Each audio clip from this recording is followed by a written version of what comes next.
Это точно самое ужасное, что мы сегодня ели. Если в крамбл кукис плесень. Взять тесто от пельмень и съесть. О май гад. Не пропекшееся тесто. Разделитель. Крамбл. Специально для печенья. Вы просили все, мы попробовали. Кукисом. Кукис — это вообще печенье, собственно, так и переводится. Сейчас в Америке пошел тренд на печенье, и здесь очень много мест, где это печенье пекут. Самый популярный, конечно, у нас в России, и на него делают обзоры вообще все блогеры, это Crumble Cookies. Что там внутри, мы покажем попозже. И, соответственно, поэтому мы купили печенье из 3 мест. Это Чип, это Crumble и это Портус. Все, что мы нашли, и те, которые были сегодня открыты, чтобы попробовать и показать вам, как все это выглядит. Причем Офелия ни разу не пробовала печенье Crumble.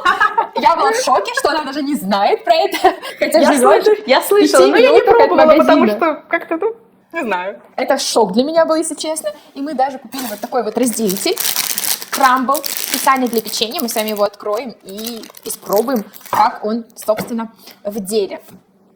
Вот, мне лично интересно посмотреть, отличаются ли те кукис, которые я учу делать на курсе, от тех кукис, которые реально продаются в Америке. И понять, как бы, то ли все или не то. Ну что, давай с тобой тогда пробовать. Теперь выбираешь ты, закрывай глаза, я перемешаю. Все, закрываем.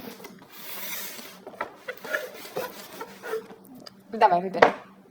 Ты выбрала свои любимые Портос. Так, сегодня у нас здесь тематический на Хэллоуин. Вот такой тематический хэллоуиновский мы будем пробовать кукис. Ну, по сути, это как будто бы наш местный пряник с сахарной посыпкой такой и просто с печатью вот такой вот черепом. Да, чтобы вы понимали, он стоит $4.50. То есть на наши это 450 рублей. Мы в шоке. Сами печенья конкретно у них, они не прям пухлые, они довольно плоские и выглядят вот так. Это обычная chocolate chips с шоколадной крошкой. И вот такое это овсяное печенье. Вот так вот оно здесь выглядит. Довольно тонкое. Давайте пробовать. Я предлагаю воспользоваться сразу разделителем. Разделитель, кстати, стоил $5, поэтому мы должны его использовать по максимуму. Ну что, разделяем. Как-то туго идет. Она не очень мягкая. Да. Ну, как-то разделить. Рукой лучше. Ну, теперь на 4 части будет, наверное, разделить проще. Благодарю. Это овсяное. Пробуем.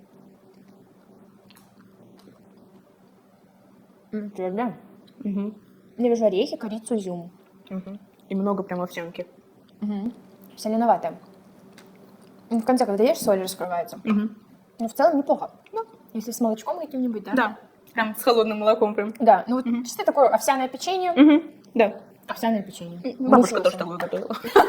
Ну, по сути, да, ничего такого. Ну да, у них семейный бизнес начинался в 1960 году. Семья из Кубы переехала сюда и начали семейный бизнес. То есть, получается, это вообще кубинская пекарня, которая невероятно популярна в Америке, называется Портос, и ты мне рассказывала, что их просят открыть в разных штатах? Да, они настолько уже масштабировались, что их города просят, чтобы они открывали пекарни в их городах, чтобы люди вот приезжали, покупали, и тоже город за это тоже зарабатывал. И за их десертами вообще стоит очередь. Это, конечно, офигеть. И самое прикольное еще, что они используют семью как ценность в своем бизнесе. На упаковке они это отражают, что они пишут от нашей семьи, вашей семье. Они делают фотографии фаундера, то есть того человека, который открыл эту пекарню, на упаковке прямо. И дети, получается, девушки, которая открыла эту пекарню печенье. То есть у них они работают на целевую аудиторию, по сути, семей, и поддерживая семейные ценности. Это разделился, кажется. Это разрезала. Да. Пробуем. Внутри оно такое чуть-чуть мокроватое. Шоколад немного. Тоненький, наверное, из-за этого. Немного шоколада. Нормально. Да. Темный шоколад, кстати говоря. И масло. Чувствуется масло. Ну, плохо. Вот просто взять себе такую печеньку к чаю можно, да? Нормально. Супер печенье. Супер печенье. Так, лови свою часть. О боже. Да, тут опять же айсинг.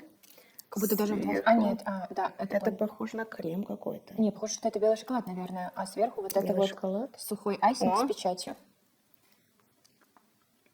Асенька, вот это, наверное, белый шоколад. Нет? Это тоже как шоколад. Да? Да. Ну, это глазурь. Глазурь? Угу. Это шоколадная глазурь. Угу. Она с корицей, Да. и она как просто песочное сабле, Песочные. песочное тесто. Ну вот сахар как посыпку используют, но это вообще всегда не очень приятно. И довольно сладко. Реально очень сладко. В целом, если хочется просто какого-то такого домашнего печенья, можно. Но вот это последнее, оно точно не стоит $4,5. Да. И как бы... А вот эти, которые предыдущие мы попробовали, они стоят 90 центов и $1, кажется. Это получается 90-100 рублей. Ну, по сути, это обоснованная цена, мне кажется, для данного качества, которое есть. И в целом очень даже неплохо. Единственное, что немножко может суховато. Может быть, они пересушивают Тоненькие, чуть-чуть. поэтому. Либо, да, либо очень тоненькие делают печенье. В общем, вот. Погнали дальше. Я закрываю глаза, а ты перемешивай. Все, готово. Ничего не поменялось? Так, ну что, поехали спробовать эти нашумевшие крамблс. Вот такие они внутри, получаются. Это вкусы этой недели. Вкусы специально приуроченные к Хэллоуину. И давайте их посмотрим поближе и попробуем. Но они, конечно, огромные просто. Сколько мы за них заплатили? С разделителем $31. Это первое печенье, которое мы будем пробовать. Но это печенье мягче, чем предыдущее. Да, но оно уже огромное как. Ой, поехали. Да, они Вот мягкие. здесь оно такое, прям, ну, реально внутри такое сырое-сырое. Это с peanut butter. С арахисовой пастой? Арахисовой пастой, да. М, Это с арахисовой пастой. Неплохо, слушай. И как будто бы это не M&M's. Да. Они с арахисовой пастой. M&M's с арахисовой пастой? Продают. Офигеть. Вкусно. Я, честно, не знала, что есть такие M&M's. Да, их просто не привозят в СНГ, в Европу. В основном они только тут. Прикольно. Слушай, неплохо, да? Да. Самое вкусно. Я люблю арахисовую пасту. Я тоже. Да. Вот это как будто с землей. Червячок? Мне почему-то все время кажется, что как будто вот реально плесень. Плесень. Если в крамбл кукис плесень. Интрига. Вот так это печенье выглядит. Червяк, земля, шоколадный крем и само шоколадное печенье. Что-то разделителей не хватает, настолько они большие. Да, реально. Не хватает. Ну, разделяет хорошо. В общем, Да. прикольно, да? Как компания. Интересная И вообще такая штука. штучка, и ты можешь разделить на четверых. И не ломать печенье, а разделить. Пахнет темным шоколадом. И как будто тут будет темное какао, скорее всего. Вероятно, это куки-лава, потому что запах прям брауни. Это куки-лава. Десерт-лава, знаешь, когда мороженое сверху. Вот это оно. Такой какой-то. Очень, наверное, они используют здесь черное какао. Вполне. Но мне все равно очень сладко. Сладко, согласна. Сладко. Прям сильно. Следующее печенье у нас вот такое будет. С шоколадной крошкой. Прикольно, что вот крамбл кукис, они же стали популярными за счет чего? За счет того, что у них, короче, каждую неделю выходит новый вкус. Новые вкусы, вот ты попробовала вот сегодня эти вкусы, скорее всего, они не повторятся еще офигеть сколько. И они каждую неделю делают новые вкусы, и поэтому все блогеры снимают, пробуют. И нужно тебе успеть за неделю, если ты хочешь попробовать этот вкус, иначе... И стать диабетиком. Как столько можно сахара кушать? Не знаю. У них есть типа мини-версии, это большие версии. Или как будто немного сырое. Внутри. Как-то неинтересно. Ну, это обычное печенье с шоколадом. Мне кажется, вот то, которое было Шоколад предыдущее, какой-то просто с шоколадом. невкусный. Да, вот то, по-моему, было, которое обычное с шоколадом вкуснее. Да. Из Портос, да. Пробуем следующий. Следующий выглядит у нас вот так вот. С какими-то, это называется спринглс? Да. Посыпочка. Я уже с По таким сути, это дальше. сахар. Просто сахарные такие Я не люблю сахарную посыпку, когда она в десертах, потому что она всегда на зубах такая. остаются. Да. Это с белым шоколадом, я так понимаю. Да, здесь белый шоколад и посыпка. Ты понюхай.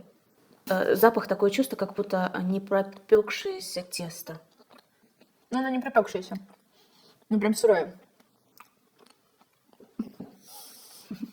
Это не мой вкус. Нет.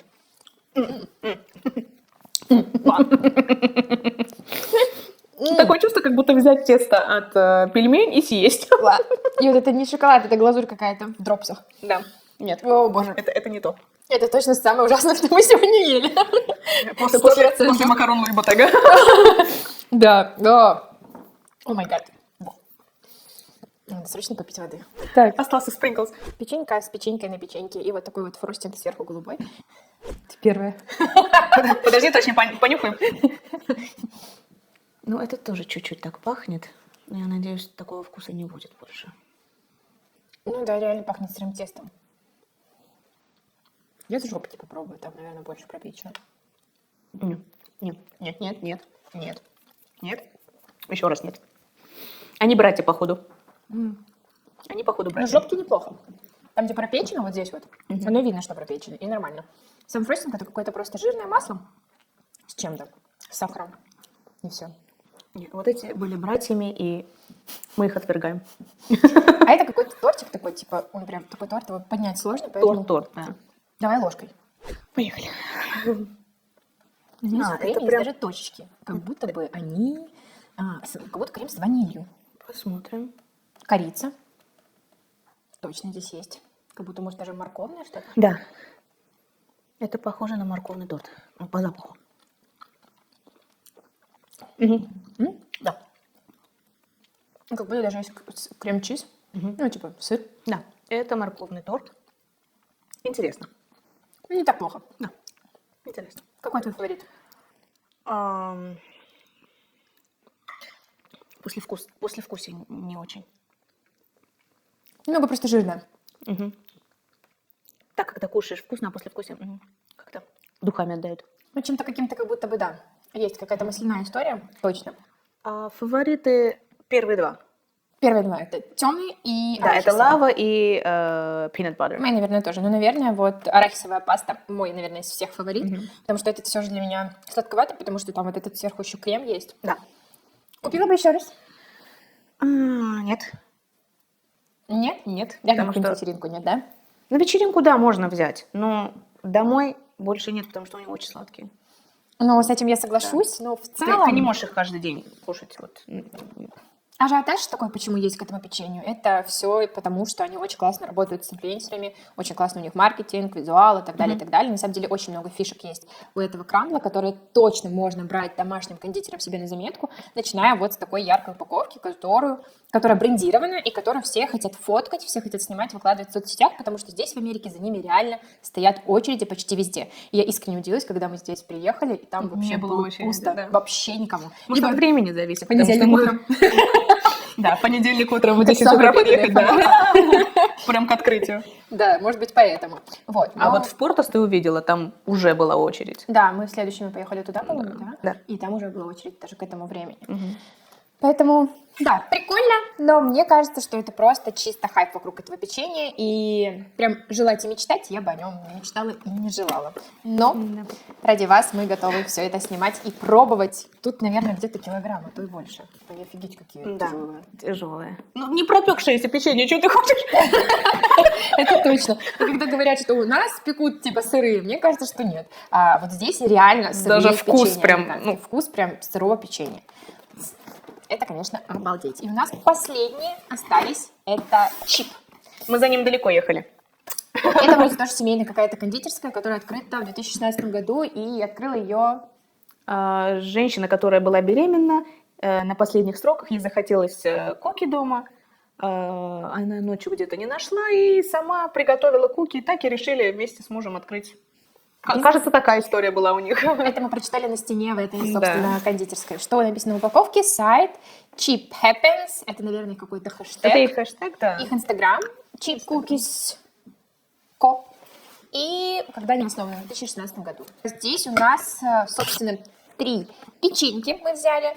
Одна вот такая вот, ее украсили прямо при нас. И они такие пухленькие, сочные. Сейчас Вот они, посмотрим, да, как они они. какие-то пухлые. Это самое пухлое. Я очень хотела купить именно пухлые печенья. И одна из тех пекарен, которые делают пухлое печенье, она была закрыта до среды. Поэтому, к сожалению, не получилось взять. И вот это единственное пухлое печенье, вот эти Нью-Йорк, именно кукис, которое получилось найти. Это вот такое шоколадное печенье. Его при нас наполнили карамелью, посыпали всем, чем только можно, и добавили крем.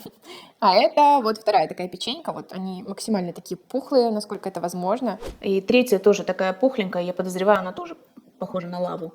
Возможно. Но вот это, кстати, печенье лотос, это одно из любимых моих печенье, которые есть на курсе New York Cookies. Там вот лотос, это просто разрыв. Я просто ела целое печенье, ухомячила одна. Вот их можно вот так прям рукой прям посмотреть, Давай. что там будет.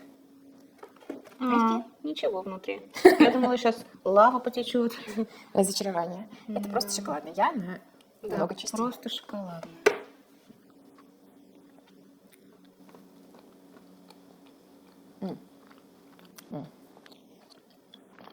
Мне не очень. Это даже нет никакого шоколада внутри, просто. Если у меня тотальный шоколад, то там 2 вида шоколада. Тут просто какой-то тестяный кусок печенья. И они, по-моему, тоже каждая по $5, да, стоила? Да, кажется. Офигеть. Посмотрим эту разлому. Вот так выглядит внутри. Пасты лотоса вообще супер-супер мало. Как будто бы там одна капелька. И они внутри реально все сырые. Как будто они их специально не допекают. Но реально, ты видишь, что они сырые? Вот прям сырые-сырые. Вот. Тут как будто печенюшка немножко лотоса, один кусочек. Вот это, скорее всего, не шоколад, а шоколадная глазурь тоже в дропсах. И немножечко лотоса. Видишь, трудно найти с натуральным шоколадом что-то. Да. Понимаю, что шоколад сейчас выглядит, вот, стоит дороже, чем золото, но Ну, типа, если $5 печенька, то Ну, стоит... мне кажется, лучше тогда делать натуральный ингредиент. Ну, $6 вы поставьте. Конечно. Вообще ни о чем, к сожалению. Насколько я сладкоежка, я не представляла, что что-то меня прям так не пойдет. Разочарует? Да, Я вот, честно, немножко разочарована. Я думала, что, ну, реально будет топчик. Особенно крамблс. Ну, да. Ну, в целом, там есть пару вкусов нормальных. Но вот это, если это семейная кондитерская, которую открывает, ну, типа, семья, и она одна в городе, они должны супер бороться за качество, как домашний кондитер, по сути. Что-то течет.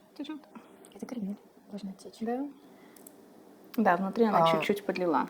Ну, чуть-чуть это... Там вообще практически Я нет. думаю, основание одинаковое, а Похоже. все остальное сверху... Ну, реально, это одно и то же основание, просто это просто нам дали, а это добавили туда карамель и полили сиропом. Вот это какой-то, типа, что это вообще за крем? Сливки взбитые. Это масло. Масло.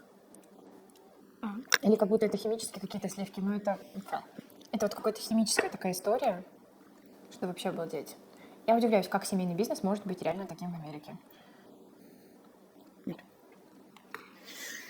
Нет. А у тебя вообще здесь есть знакомые американцы, вообще друзья или еще кто-то, общаешься ли ты с кем-то? Есть, общаемся, но я тоже не вижу, чтобы они прям так фанатели от вот этих всех штучек. Десертов? Да. Но в основном сейчас люди переходят на органическое, насколько это возможно. Потому что так как Штаты большая страна, и надо доставлять всю еду в разные точки всех штатов.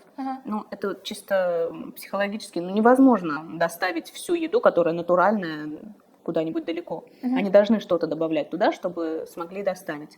Ну, то же самое во всех странах, больших странах происходит. Но если локальная маленькая такая пекарня, ну, можно сделать, чтобы это было органическое, ну, чтобы не травить людей. Это прям боль-боль, как они тут это все, ну, к сожалению... Я, например, свои макарон вот, максимально органические и все высококачественные ингредиенты. Потому что я хочу, чтобы я сама ела, я хочу, чтобы мой муж ел, я хочу, чтобы моя сестра с ее семьей, с детьми, все кушали их и нормально, чтобы никаких последствий не было. Поэтому я использую максимально органические, насколько это возможно, и даже краски органические. Это прикольно, на самом деле, это очень классно. По сути, это, наверное, моя философия тоже, которую я передаю всем, что нужно делать натуральные продукты, и, наверное, в этом есть наша фишка, то, что вкус наших макарон, он уникальный. Он не будет такой, как у всех, и 100% они абсолютно другие. Но на самом деле и кукисы тоже. Те кукисы, которые я даю, ты еще не пробовала печь? Я не успела пока. Я бы с удовольствием испекла, чтобы мы сейчас попробовали. Мои все ингредиенты готовы, прям просто осталось их испечь.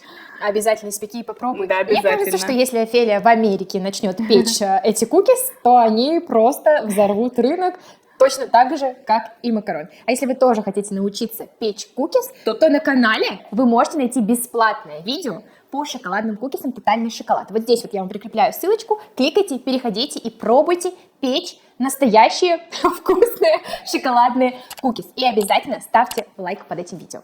Что еще я тебя не спросила про Америку? Может быть, ты сама что-то хочешь рассказать? В целом, наверное, вот что. Как вы вообще кушаете дома или вы больше ходите в кафе? Как тут вообще с этой историей обстоят дела?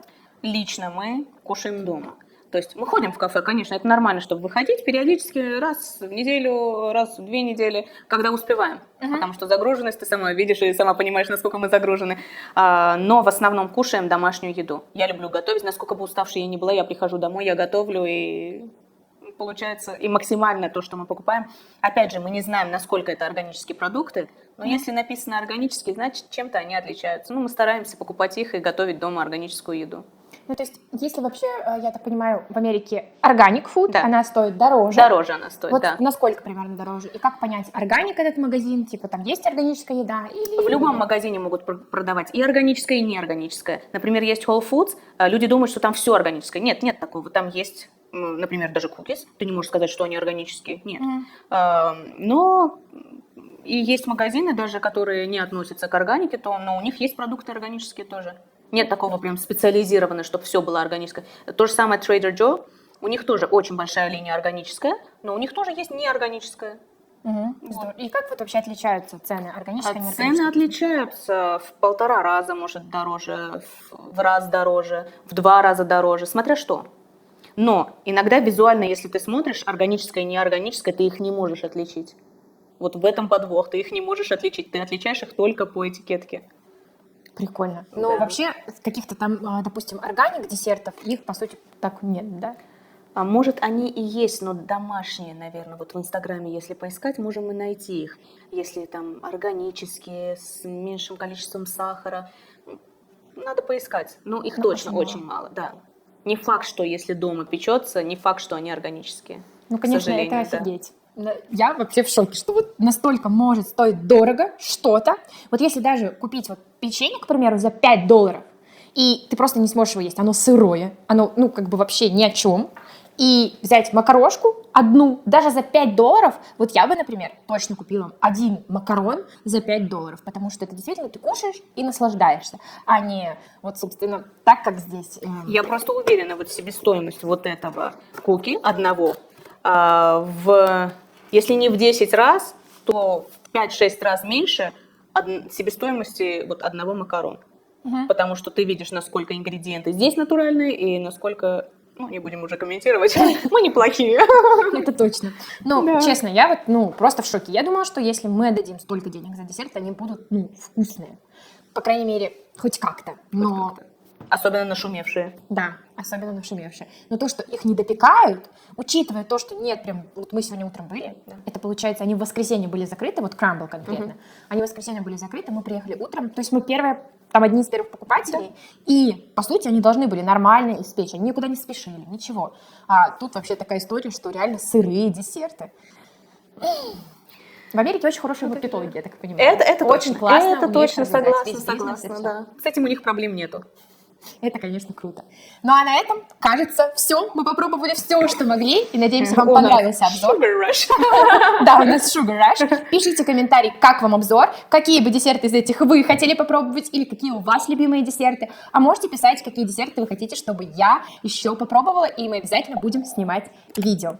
С вами была Эми Макарон и Офелия.